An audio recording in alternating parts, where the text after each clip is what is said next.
All right. Greetings, viewers and listeners. Meathook Jim here, the WrestleHorror podcast. With me, as always, my co-host, Donnie Hoover. Donnie, how's it going today? Oh, doing good, man. Doing good. Trying to stay out of the heat. It's been hotter than heck here in Ohio lately. And joining us sometimes is the slacker, John Orlando. John. Hey, how's it going, everybody? I just would like it to be known that it takes a lot of work to be as good at slacking as I am. So it's not easy. Not anybody can do it. And our guest on this episode of the WrestleHorror podcast is Joe Dombrowski. He's a ring announcer. He's a color commentator, play-by-play. He's got a laundry list of things he does in the wrestling industry. Joe, how are you this evening? I'm doing well. I'm enjoying my office here at home in Pittsburgh and just getting some work done with merchandising and doing my thing. Like you've said, I wear pretty much every possible hat there's been in pro wrestling at one point or another. So just trying to adapt to the circumstances and truck along, man. I hope you guys are doing well, and I'm looking forward to the show. We are all doing great here. It's great to have you on the show.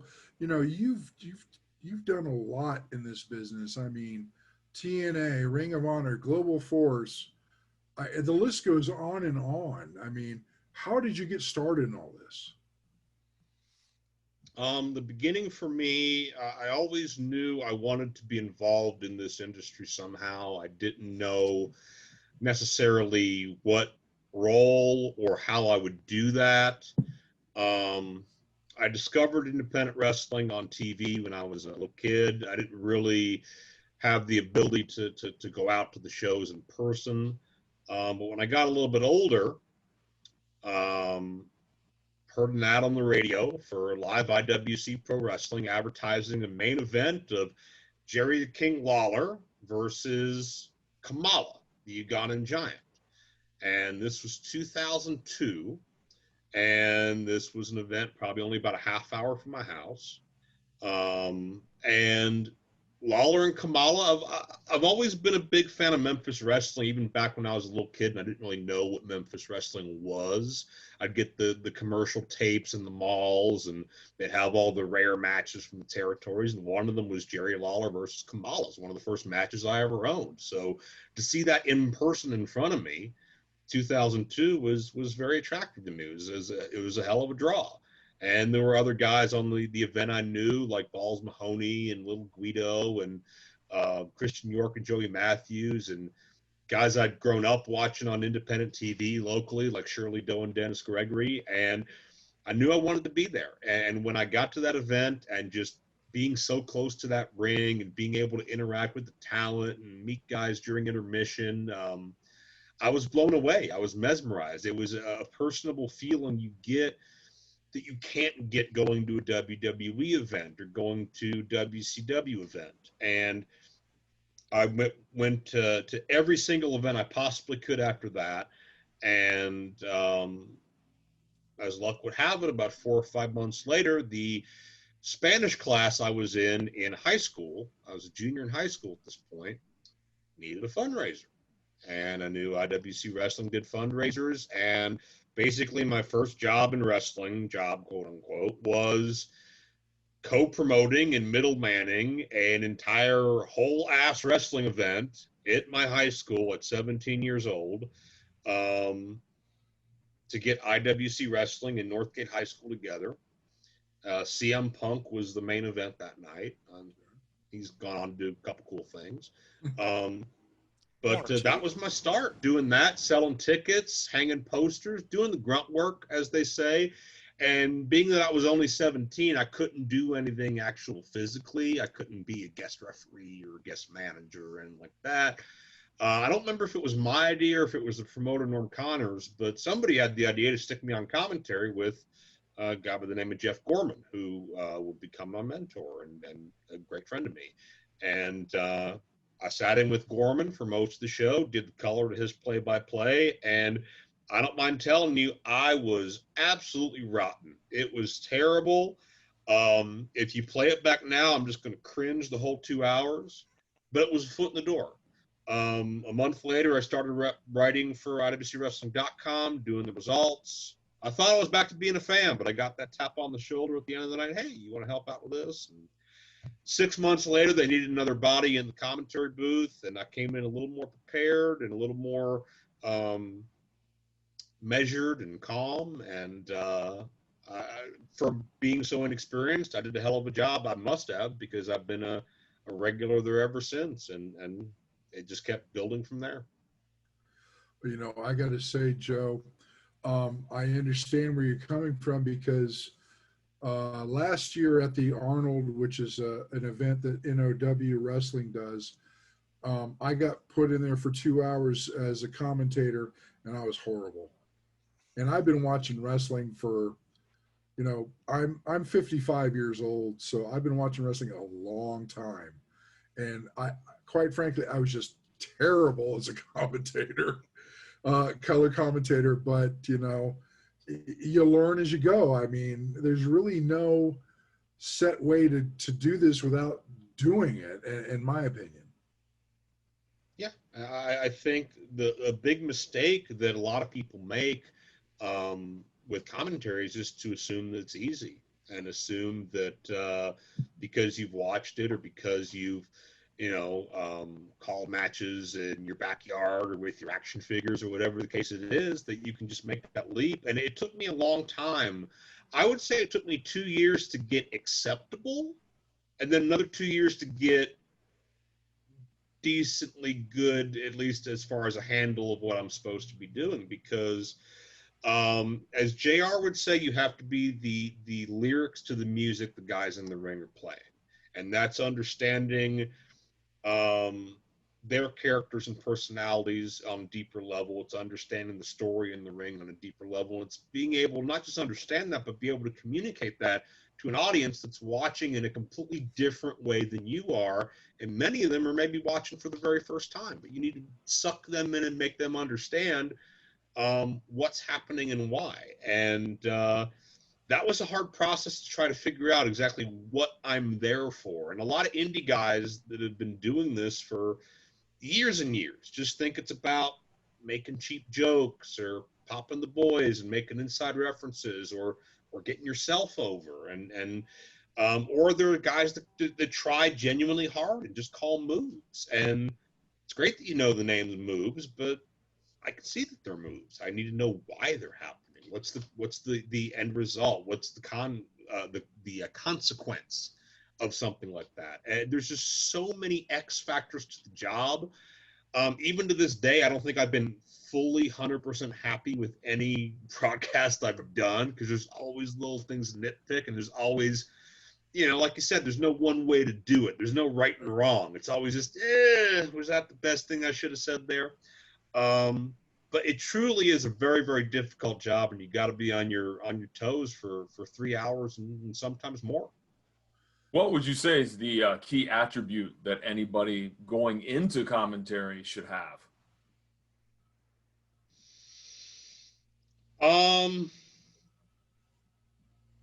Willingness to learn, Okay. passion, and understanding of the business. And if you don't understand the business, obviously at 17, I thought I understood the business, and I thought I knew everything there was to know, and I was, bona fide expert. But, after a while, I learned just enough to realize how little I knew.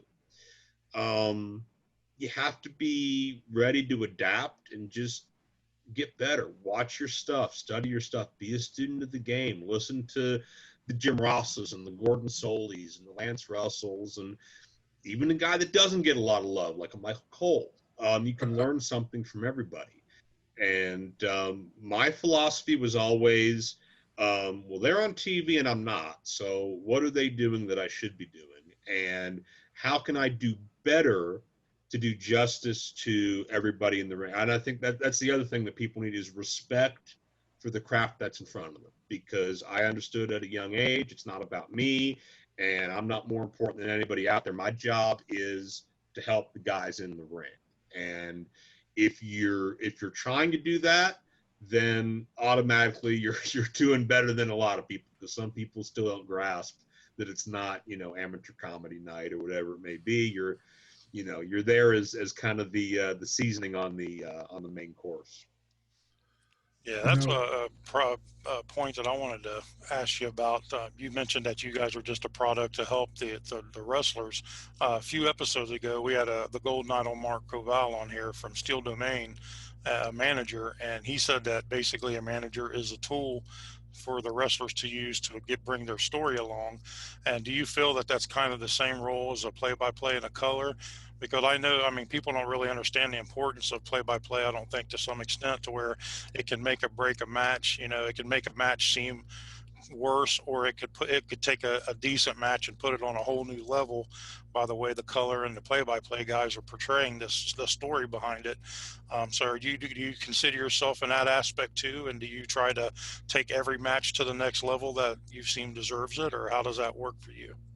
Without a doubt. I think it always blows my mind when I see these larger independent companies who will spend $5,000 on their talent roster that night and have 6 or 8 people flown in from around the country. And I'll look at the card, I'll look at the money that's gone into it, and I will know for a fact that the play-by-play guy's getting paid $0.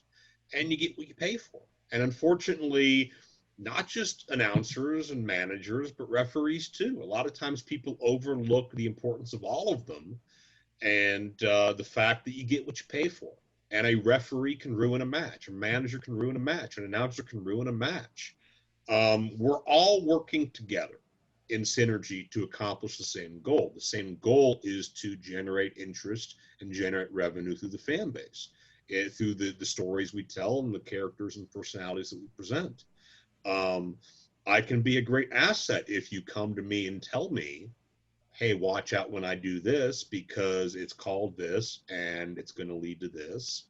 Or if you tell me, hey, I know you missed last month, but here's what happened. I came out, I said this and this. It's how we set this up. But that is all we are. We are tools to get across the ones that are theoretically drawing money, and that's talent. Nobody ever came to an event to watch me sit at a table and call wrestling. Never happened. I doubt I've drawn one ticket personally based on my job description. But I would like to think that a lot of people may have chosen to go to an event because of a certain soundbite they heard in a video package, or because of a certain way a message was conveyed that maybe helped them relate to what the person in the ring was thinking or feeling. All of us are working together, and all of us can use one another to get ahead. And it's not, the referee is not your enemy just because they try to enforce rules. The announcer is not your enemy just because they may say a thing or two that you don't like. It's all about working together and getting the best out of it for everybody. If I could ask a question that's kind of related to what you just said, Joe. You mentioned, that there are some indie companies that spend a lot of money on talent.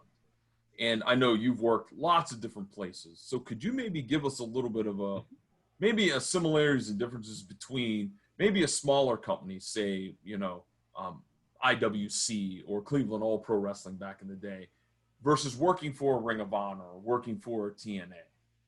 What's some of the differences in the way in which you have to kind of adjust your job to fit the needs of those two different companies?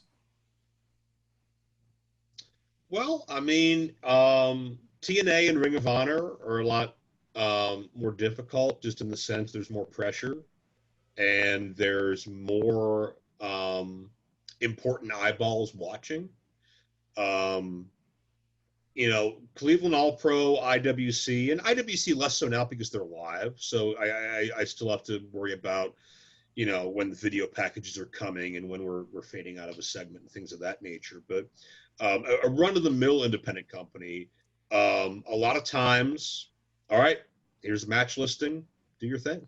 And I don't get produced. There's nobody in my ear. There's not a lot of intricate detail to really have to hammer home. A lot of it is me talking to talent or me watching footage, whatever the case may be.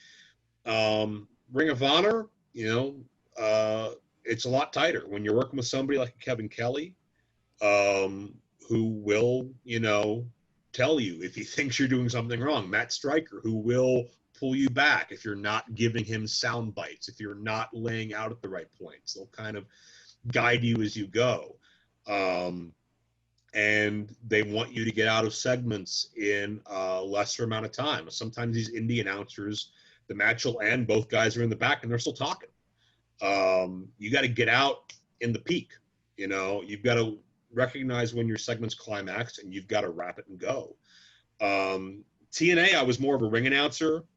That was only one day. I was a fill-in for Borash, but again, all those little things that indies don't care about, where you stand, if you sway, how your diction is, if you look sloppy, little things like that don't really matter on independence. You're through a magnifying glass in TNA and Ring of Honor because everybody's a star. Everybody's larger than life. The lights are brighter. The cameras are sharper. So you're graded on a much more difficult curve. I still get freedom to do my thing. They still trust me. Nobody's in my ear overproducing me or yelling at me. But at the same time, you have to take kind of those things you've learned here and there, and it's like, this is the time to apply them. This is the dance, if you will. So it's pressure, but it's good pressure because you have to be on your A game no matter what. Okay. So, Joe, let me ask you this. You've been a ring announcer. I'm a ring announcer. What is the most important thing that a ring announcer needs to remember? Most important thing that a ring announcer needs to remember is that oftentimes they are the very first thing that a wrestling fan will see on the show. So their first impressions about what kind of an organization they are supporting will oftentimes come from that ring announcer. And whether it's somebody well-groomed in a tuxedo, good posture, with a nice booming voice that can travel, or whether it's somebody in the, untucked and unironed shirt, just kind of, scraping their feet across the ground and, hey, welcome to the wrestling show. People are going to judge the product based on things like how professional does the ring look, how professional does the ring announcer look, little things like that. People aren't going to outwardly criticize, but it's going to create an impression in the back of their mind. It's going to affect how they interpret things moving forward. And you talked about Cleveland All Pro Wrestling a moment ago. A main reason Cleveland All Pro Wrestling got clearance to be on Sports Time Ohio, semi-national cable, is because the ring announcer Hank Hudson presented himself so well in a tuxedo, carried himself like a true pro, and it added an extra ambiance to that presentation. It wasn't just wrestling in a rundown building. It felt like an event, and it felt important. And that's the first most important thing a ring announcer needs to do. And the second most important thing is just, once again, they're here to enhance the talent, and they're here to keep the show moving and keep things rolling. We don't want to hear them talk for 4 or 5 minutes between matches and do their improv and do shtick. I mean, obviously you have to plug your sponsors and your concessions, and it's great to interact with fans here and there and have a little more personable approach. But at the end, much like refs and commentators, it's not about you. So do your business and move on, move forward. And I think the best kind of have that innate instinct to know, all right, here's time to stall, here's time to move on, here's time to plug this, here's time to move forward, and just kind of control the surroundings and kind of act as not just a ring announcer, but almost like a makeshift stage manager too, because the music is going off of you, the entrances are going off of you, sometimes the ring crew's going off of you, the referees. So just knowing why you're there and knowing how to keep pace and keep time. That's great advice, and I'll tell you this. Last year when I was announcing for Donnie, we were at the Ohio State Fair, and it was hot, so I was in a polo shirt, but my voice was much more pronounced than it was in my first match. The first time I did a match for him at a venue, you could barely hear me because I was nervous, that type of thing. But I was prepared for this year before COVID hit. I had a nice suit, I had a nice new bow tie, and my fancy red shoes that I haven't had a chance to wear yet. And I'm still looking forward to that when we do these shows again, because I've got my look polished, I've got the voice, and I'm ready to do it. It's just getting rid of this COVID shit. Yeah, and I think just that anticipation, though, is going to make it mean that much more. And I'll say this about COVID. The one bright spot of COVID for me is the sense that I'm a stubborn individual that would never admit or acknowledge that I could have used a break or a little bit of a rest to recharge the batteries, but I 100% did. And that's what the past 5 months have turned into for me. I've had a chance to work a lot on myself and get just my mental frame of mind back and just recharge my batteries. And I missed the road, and obviously I missed a lot of the opportunities that I would have gotten over the past 5 months. But it's all about, adapting and making the most of what life throws at you. And through a lot of the merchandising I've been trying to do, and just, work from home with voiceovers and things of that nature, I'm trying. So I'm looking forward to getting back out there as well. And in the meantime, I'll just keep doing my thing and keep preparing, because you never know when that opportunity is going to come. That's right. You talked about being out on the road, Joe, and you've gone a lot of different places. Do you have a favorite, or maybe the coolest place you've ever visited? Love going to New York City, obviously, because that place is just so overwhelming. Loved going to England when I was younger. I went to Doncaster, England 4 times, and I would say right up there with New York and Toronto. They are my favorite wrestling fans I've ever heard in person. They were loud. Chicago too. Loud fans, so passionate. I loved going to Dallas because I had a chance to visit the JFK Museum. I love New Orleans. Got a chance to walk Bourbon Street. Bourbon Street at WrestleMania weekend is one of the foremost memories in my head, because it really gives you a sense of understanding how much our business can just take over an entire city in one weekend, where you're walking down, one of the most famous streets in the world, and you've got people doing the Daniel Bryan yes chants in probably 5 or 6 different languages. You've got you look to the left and Tommy Dreamer's walking by you. You look to the right and there's Teddy Hart and his stupid cat, and there's all these people all over the place, just with one thing in common, just a love and a passion for pro wrestling. And I think that's a beautiful thing. And of course, I have to mention some of the other foreign countries I've gone to. I was in Mexico for the first time last year. I was in the Middle East for the first time in February in Qatar.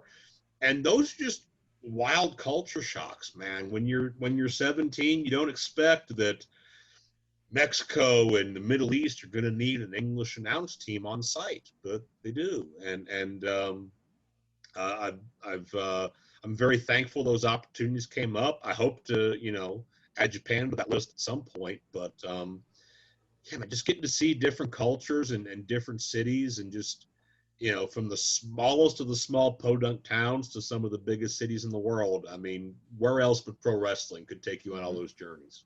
This is true. Very true.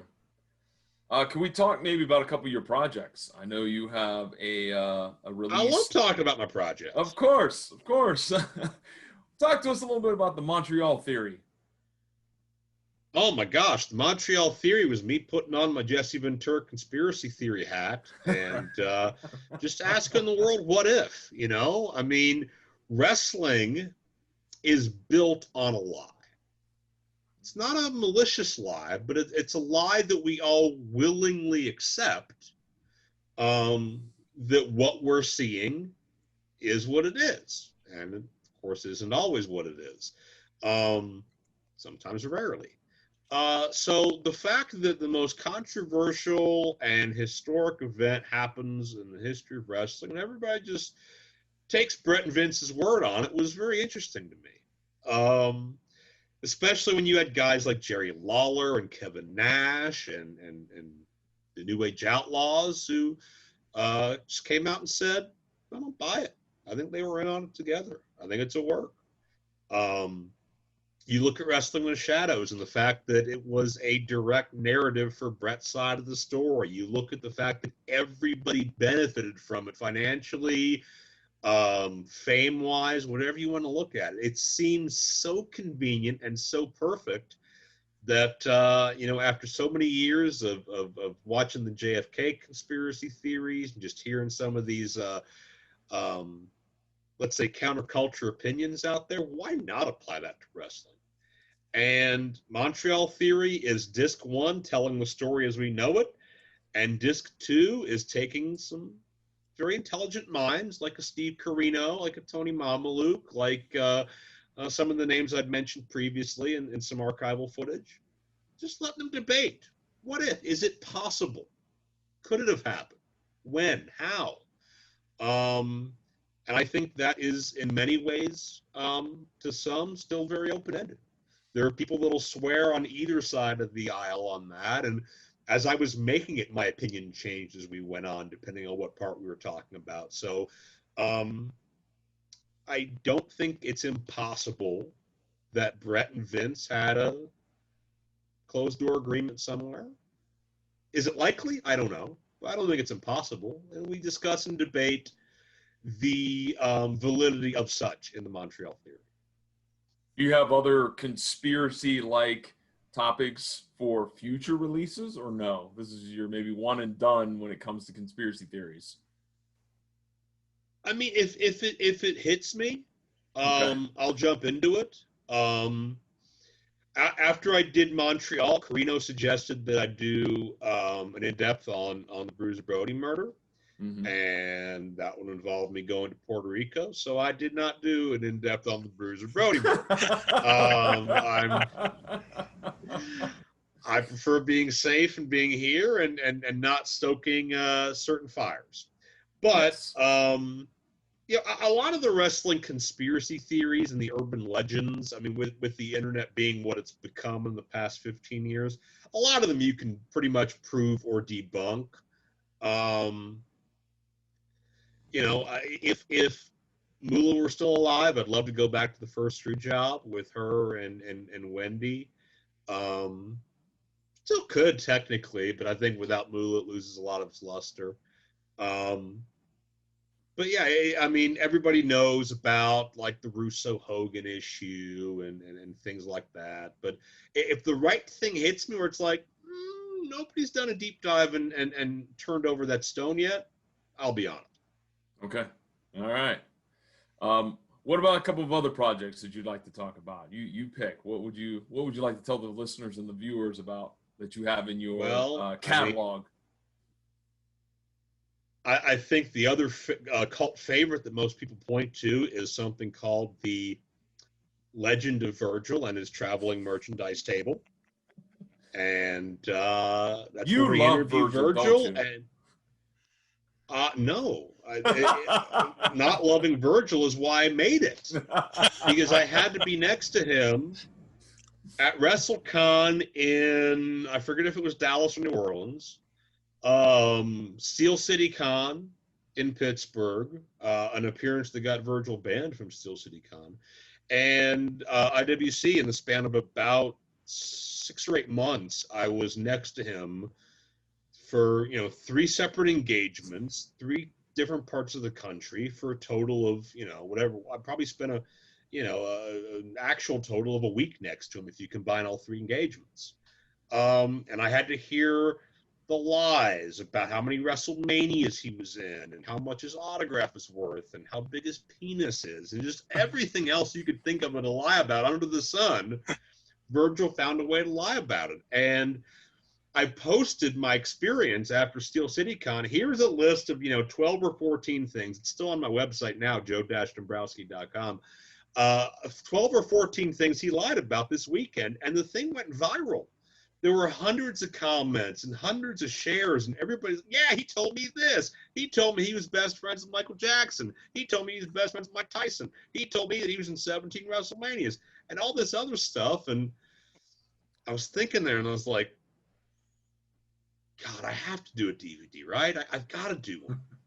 And then I'm like, but then I got to spend the day with him, and it's not worth it. And then, I mean, Sam Roberts, who's a great guy, and he's doing some of the WWE pre-show panels now. He had lonelyvirgil.net, where you'd log on there and you'd see Virgil at his merchandise table and nobody around and people just falling asleep and just not giving a damn about him. That was popular. That got play on, you know, Opie and Anthony show. I mean, that was a big time deal. So eventually, just God, I have to. Especially Virgil lives a half hour from me. That's not something I'm proud of, but it's true. So I sat down with Virgil in his apartment, which was already decorated with pictures of him, by the way. I didn't need to do that as a set. I asked him to set up his merchandise table, and I just let him talk. And we did the pop-up video effects to fact-check him later in post.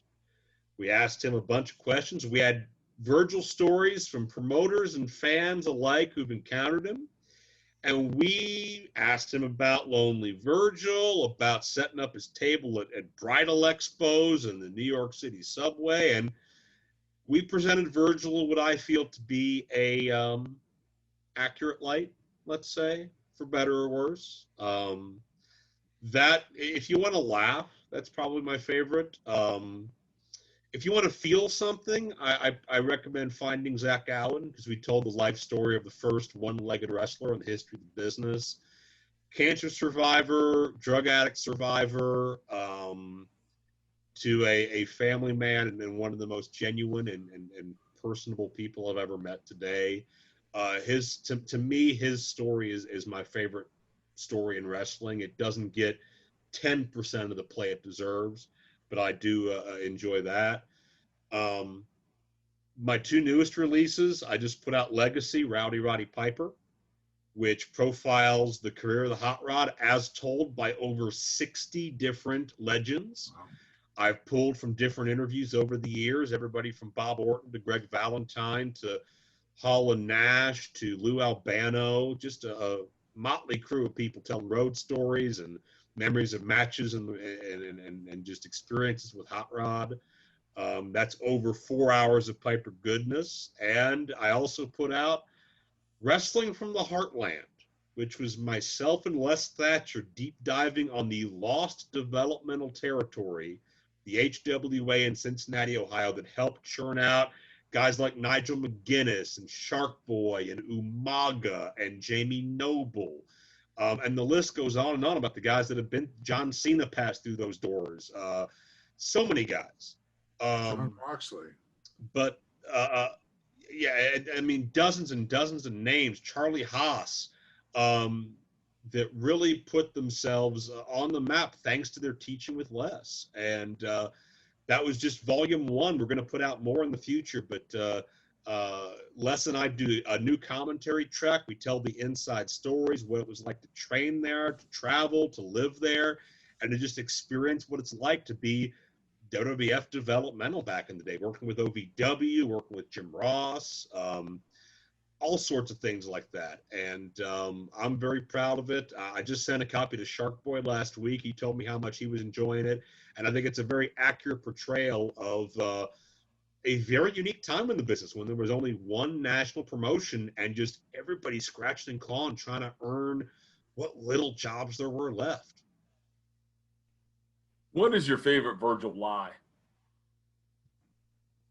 Oh God, my favorite Virgil lie. God, I go through the encyclopedia of all of them. I appreciate Virgil telling everybody that he was in the main event of WrestleMania 4. Which, now you may be thinking it was a title tournament. It was Randy Savage beating Ted DiBiase, but that is not what Virgil says, okay? It was actually Virgil in the match with Ted, Maybe he put Andre in the match too. I don't know, but it was against Hulk and Macho. If you asked Virgil, he was in that match at WrestleMania 4, and he main evented that SOB, man. I'm sure he sold the place out. I'm sure they all paid just to see him. Right. Oh, yeah. So is it safe to say you've never bought a Virgil autograph picture? See, I mean, I don't want to spoil it, but the legend of Virgil may or may not end with me purchasing a picture because we were sitting behind his merchandise table, and we did have the picture set up, and I mean, sometimes you just feel it. Like, I can't help it. It's like magnetism. It's hypnotic, you know? I was drawn to it, and, you know, maybe I undercut him a little. Maybe I didn't. You got to tune in to find out. Okay.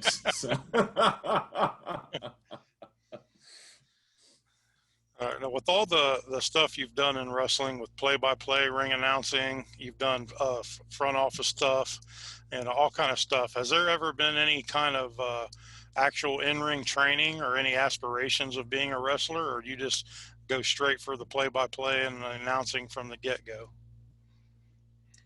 I mean, if you'd asked me as a kid, I would have said I would love to do it. But as time went on, I realized that if I had any gifts, they were verbal, they were mental, they were not physical. I wasn't the most coordinated, still aren't, not the most confident. I just don't think I'd be any good at it.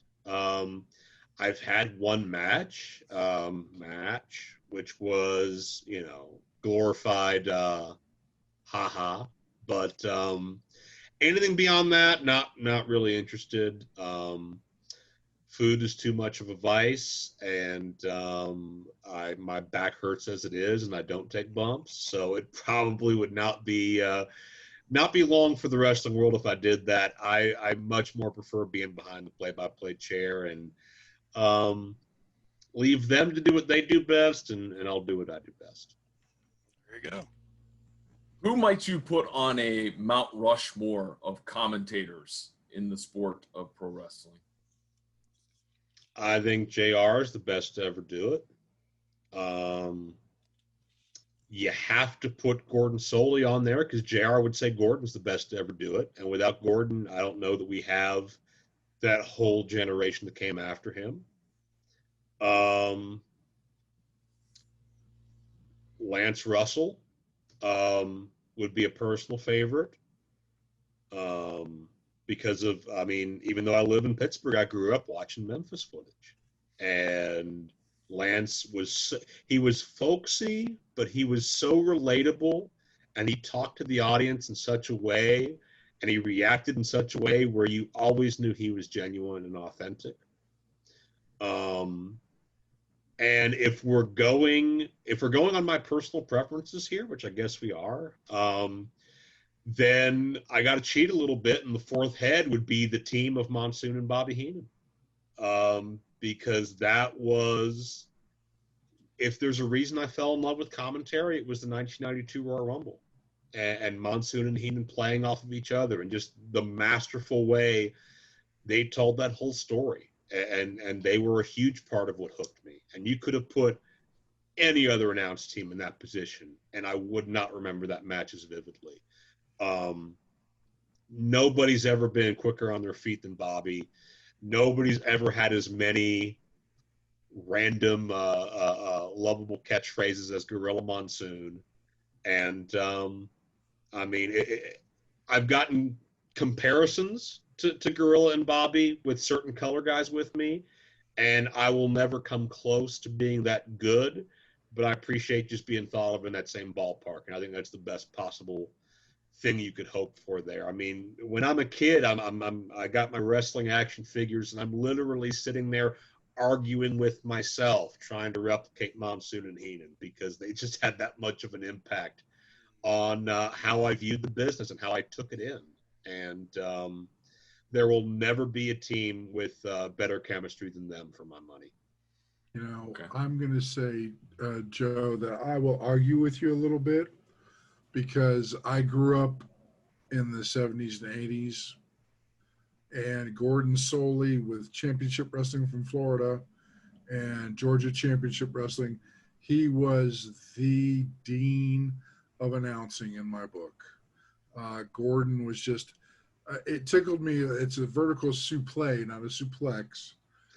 But other than that, Gordon Soley was the man for all of my childhood. Yeah, I think Gordon is unequivocally the absolute best of his time. I think Gordon influenced everybody that came after him, or at least anybody that took the role seriously. And the way he was able to play off of his partners, like a Roddy Piper or a Buddy Colt or wherever he may have wound up, speaks to him as well. The fact that he can be around such colorful characters and maintain his poise and his journalistic integrity, for lack of a better verbiage. Gordon, I don't think will ever get the credit he deserves by today's audience. But again, I think without Gordon, you don't have Jim Ross, and without Jim Ross, God, you miss so much of professional wrestling in the last 30 years. So, I still stand behind JR, but I mean, God, if anybody argues Gordon over JR, I can't argue with that, because if there's anybody that would replace him on that list, I think Gordon would be the guy. I agree with you. Mm-hmm. Mm-hmm. And I think Lance Russell is sorely and sadly underrated. Yes. Yeah. Yeah. I think if Lance would have traveled more and adapted more to a national audience, more people would love Lance. I mean, he just had no reason to leave. Mm-hmm. He was on the #1 rated wrestling show in the country as it was. But yeah, Lance, that Southern drawl calling Jerry Lawler at the Mid-South Coliseum, Memphis, Tennessee, is something ingrained in me for life. Yeah. Do you, I imagine, much like many of us, you're a collector of memorabilia of pro wrestling. Do you have a favorite or like the coolest piece? Coolest piece, man. I mean, action figures were a huge part of my youth, so I love the fact I've been able to go back and kind of recollect a lot of those Hasbro and LJN pieces of merchandise in their package still. I've had to kind of bow out in recent years because the market has just grown sky high price wise. I've got a lot. I still have my old magazines. Just anything that I grew up with, for the most part, I still have.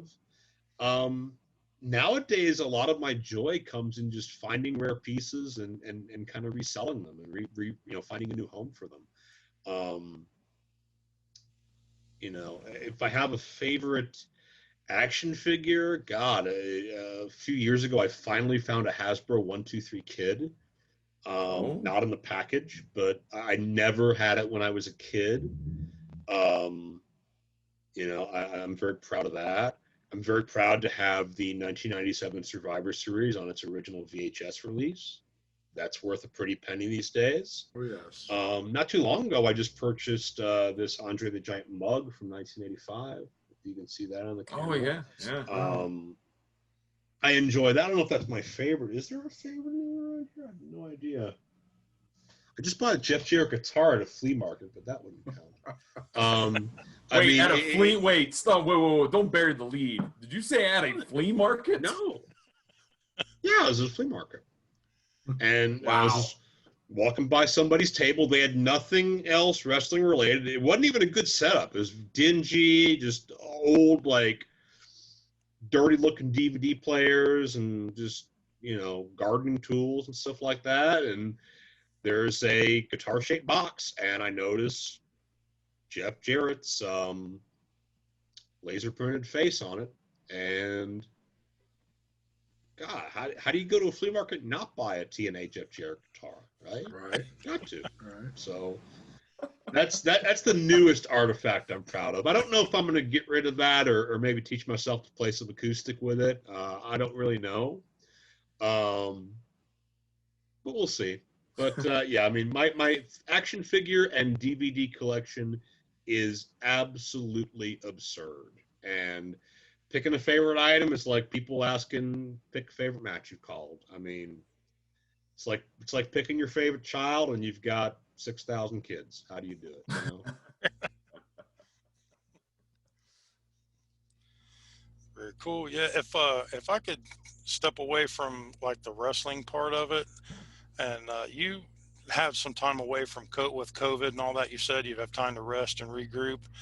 And it looks like that you do other stuff that, and actually one of these I never really even considered. Even I'm even a promoter myself, but when we film our events, we do live color and all that. But you do outsourcing work. On your website, you have a section where it's outsource announcing and voiceover for hire, and I never really even actually considered that concept. Do you want to talk a little bit about that for maybe some promoters or people out there looking for that kind of work?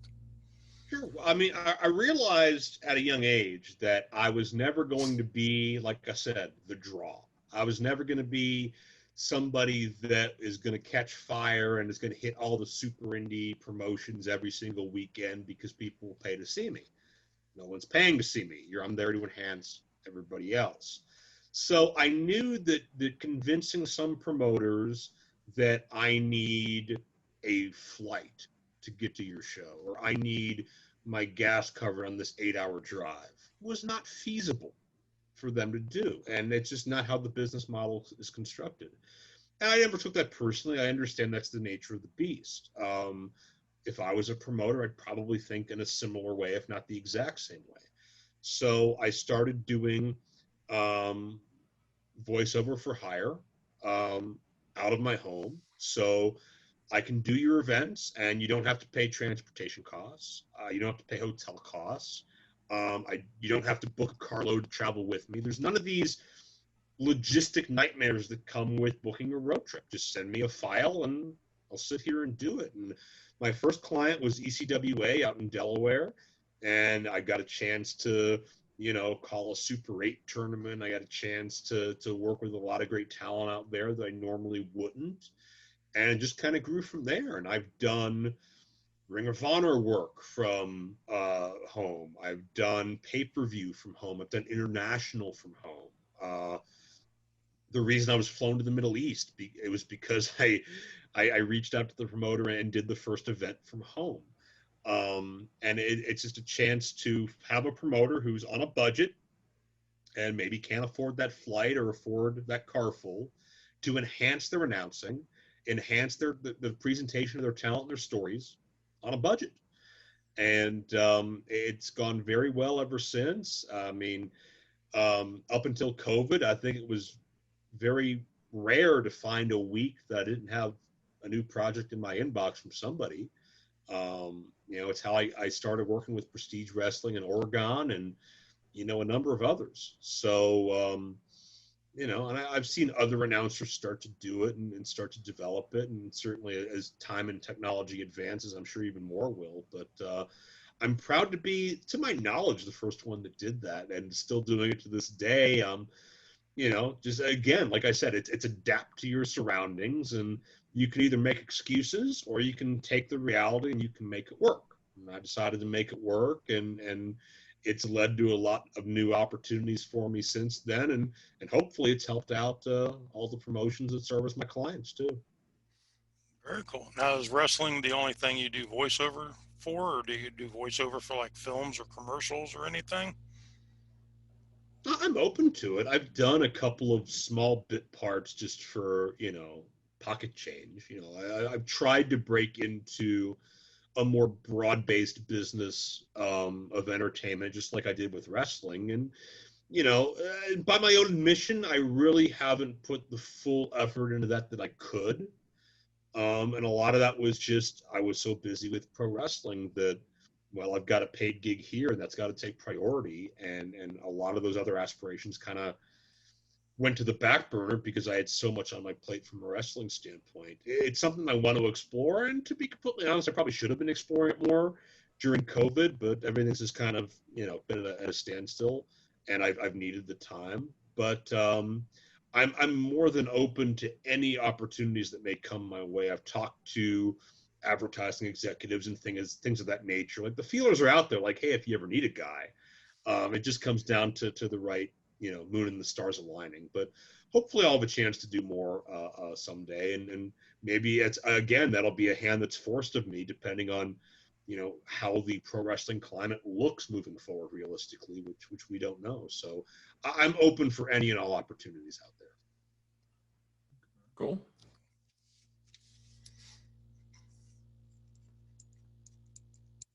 You want to? So you want to switch gears there, Jim? Well, my final question, Joe already answered. He can't pick out his favorite match he's called. So my questions are done. I tap out. He blew your spot on that one. Yeah.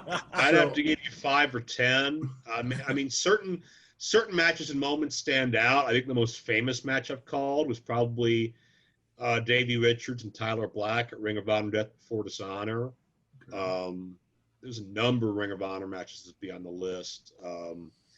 Any Motor City Machine Gun tag match will wind up on the list. A lot of the early Johnny Gargano matches that I had a chance to do in PWO and Prime Wrestling would be on the list. A lot of the matches with DJ Z in IWC, I've known him since he was 16. Those would be on the list.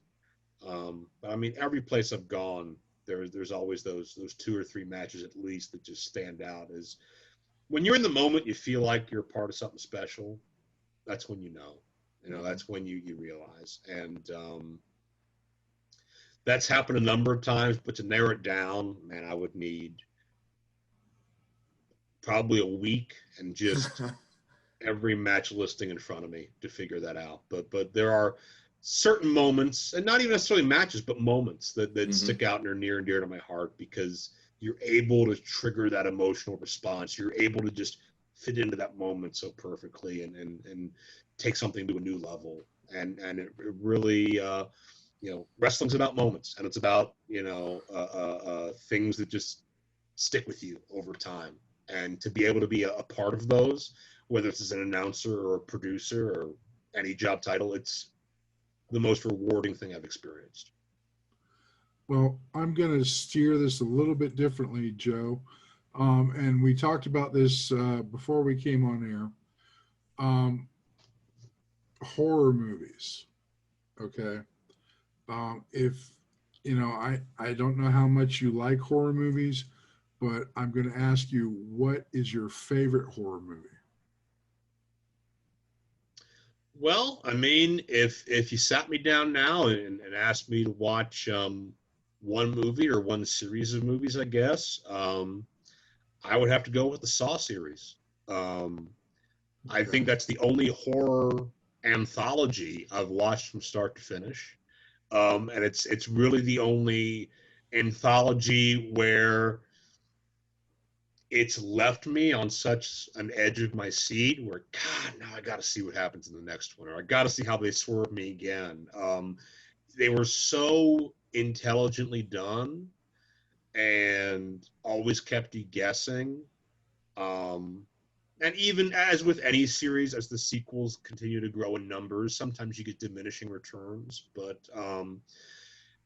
me being somebody that's such a proponent of story and kind of puts himself in a writer's mentality to begin with, right. Sometimes it can be difficult to throw me off the scent, but they did that quite often, and I appreciated that. And I'll tell you what I enjoy almost as much as good horror movies, and that's bad horror movies. There's another thing I've been watching a lot of in my downtime has been going through Mystery Science Theater 3000. Oh, yeah. And a lot of those old, just campy cult hits Sure. from the 50s and 60s that they've been riffing on.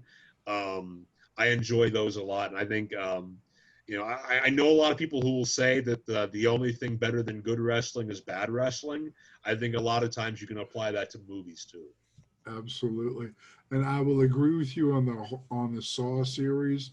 I've got all of them, and it is just you don't know where it's coming next if you haven't seen it. I mean, it is really a unique series But I think Donnie has a question for you because we're going to start doing this on every show we do. At Donnie, I'm going to turn this over to you. All right. Yeah, it's something we just started last show, and it's horror related. If you were the villain in a horror film, what would be your #1 go-to kill? God. Like, what weapon would I use, or what method would I use? Yep. How would you kill somebody? How would you kill somebody? Okay. What would be your go-to method? Because, like, if you wanted specific names of people I would kill, that's a whole other podcast. And We're- I would have We're to done get you talking. guys in, like, an NDA first. We'd have to go through all my ramifications. We're done talking about Virgil. That's what Well done, Donnie. Well done. Touche. Gosh. Well, I mean, I feel like